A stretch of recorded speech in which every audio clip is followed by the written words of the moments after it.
buenas a todos, ¿qué tal? ¿Cómo estamos? Bienvenidos a mi canal de YouTube. Hoy estamos aquí en un nuevo vídeo para responder una pregunta sobre las pulsaciones. Y sobre todo en una persona mayor. Muchas veces configuramos los relojes en función de la edad, de test que hacemos y nos cambian todas las zonas de frecuencia cardíaca. Al final es muy importante entender qué tenemos que trabajar en cada zona independientemente de lo que nos marque el reloj. Es cierto que muchas veces el reloj acierta, pero otras veces el reloj pues se va un poco en las zonas de pulsaciones. Y si les hacemos mucho caso a los relojes estando en modo automático, puede que las zonas de frecuencia cardíaca no sean las ideales. La pregunta viene de CAC y nos dice: con respecto a las pulsaciones, se usan las zonas de entrenamiento, zona 1, 2, etc. En mi caso soy viejo y tengo unas pulsaciones bien bajas en general. Me cuesta entrenar configurando las zonas de entrenamiento, ya que nunca llego hasta los niveles que configuro. En mi caso, más de 65. ¿No debo entrenar de esa forma o debo retirarme más de trials? A ver, lo primero, cuando ya somos mayores va a depender mucho de la actividad física que hayamos llevado para tener unas pulsaciones más o menos altas. Es decir, por norma general, conforme pasan los años, el corazón se va fortaleciendo, se hace más grande, tenemos también menos masa muscular y por lo tanto el riego o la sangre que necesitamos, las pulsaciones bajan, tanto en reposo como en actividades o en esfuerzos máximos. Una persona de más de 60 años raro es que llegue a 180, 185, 190 pulsaciones por minuto. Está claro que en algún caso las personas mayores de más de 60 años pueden sobrepasar las 170, 75 o 180. Pero por norma general, cuando ya somos más mayores, las pulsaciones máximas van bajando poco a poco. Si somos personas que nos hemos mantenido activos durante muchos años, hemos seguido haciendo series, entrenamientos de intensidad y esfuerzos máximos, esas pulsaciones máximas las vamos a tener altas. Pero hay gente que simplemente por llevar muchos años haciendo base aeróbica, mucho fondo, mucha resistencia o simplemente por características personales, esas pulsaciones máximas pues llegan a 160, 165, 170 y dependiendo del reloj, pues al final las zonas de frecuencia cardíaca pueden ser o muy altas para ciertas personas o muy bajas. ¿Qué debemos de entender sobre las zonas de frecuencia cardíaca? Lo primero es que siempre la zona 1 o 2 son las zonas en las que nosotros debemos ir suave. Es decir, son zonas de rodaje aeróbico, independientemente de las zonas que nos marquen los relojes, son zonas en las que tenemos que ir rodando muy cómodo, prácticamente sin ningún esfuerzo y sin ningún tipo de fatiga.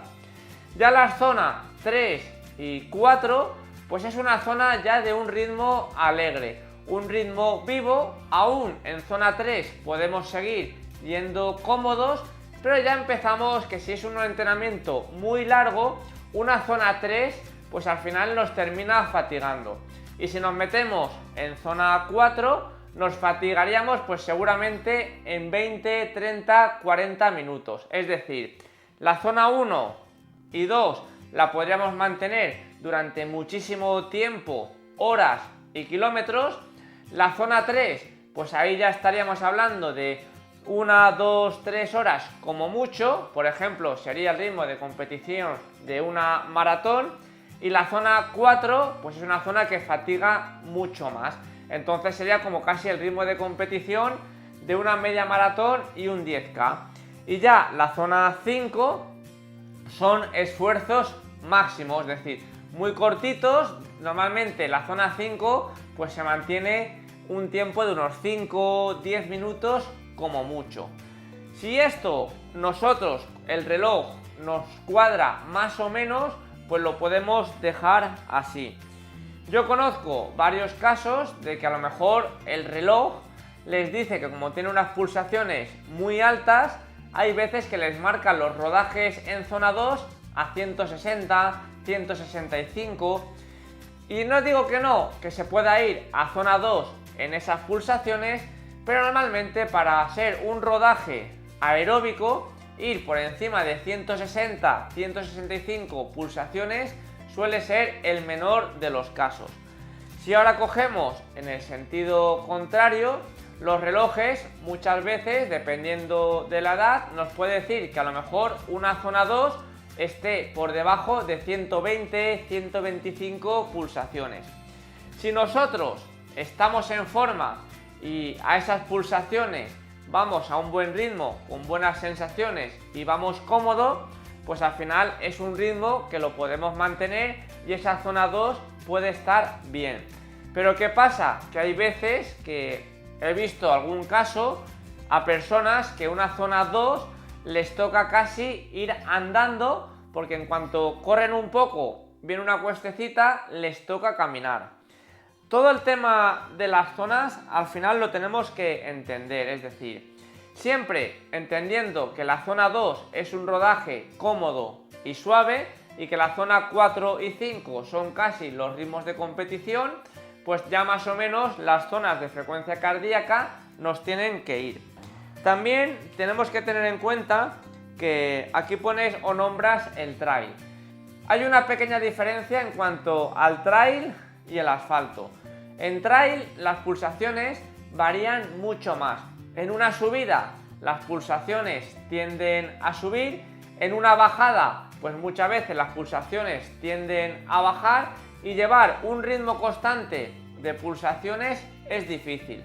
Yo muchas veces a mis atletas les cuesta mucho mantener una zona 2, por ejemplo cuando están corriendo en subida, pero es que luego cuando están corriendo en bajada les cuesta mantener la zona 2 de que no llegan y tienen que apretar demasiado. Aquí en la montaña nos tendremos que guiar un poco por el tema de las pulsaciones, sobre todo al principio, y luego ya un poquito más adelante, cuanto más en forma estemos, ya podremos subir al trote pendientes fáciles en zona 2 y a la hora de bajar pues podremos bajar un poco más rápido manteniendo esa zona 2. De todos modos, cuando se entrena trail, al final la frecuencia cardíaca va un poco más con oscilaciones. Podemos estar subiendo en zona 2-3 y luego bajando podemos estar en zona 1-2. Lo importante que suelo mirar yo en los entrenamientos de trail sería, primero, que la media de pulsaciones salga baja, pues en torno a zona 2, zona 1, y segundo, evitar picos de pulsaciones, pues por ejemplo en zona 4 o zona 5. Si os digo mi ejemplo, más o menos la zona 2 estará entre 130, 135, 140, pues normalmente las pulsaciones me suelen salir de media 125, 135 en ese rango, y luego las máximas, si es un rodaje, intento que no os pasen los 150, 155.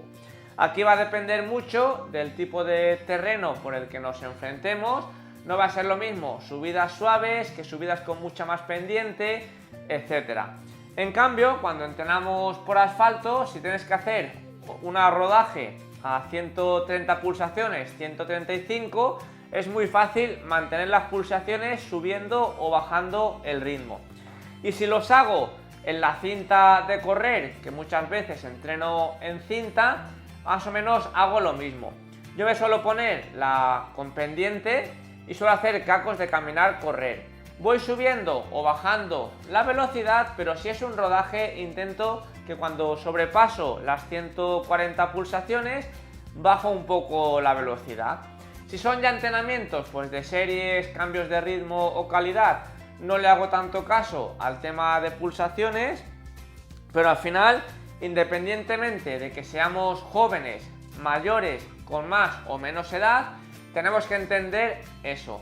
Los rodajes suaves, independientemente de que sean por montaña, por asfalto o en la cinta de gimnasio, tenemos que ir con una sensación de un esfuerzo prácticamente nulo, con la sensación de que podríamos aguantar 1, 2, 3 horas a ese ritmo.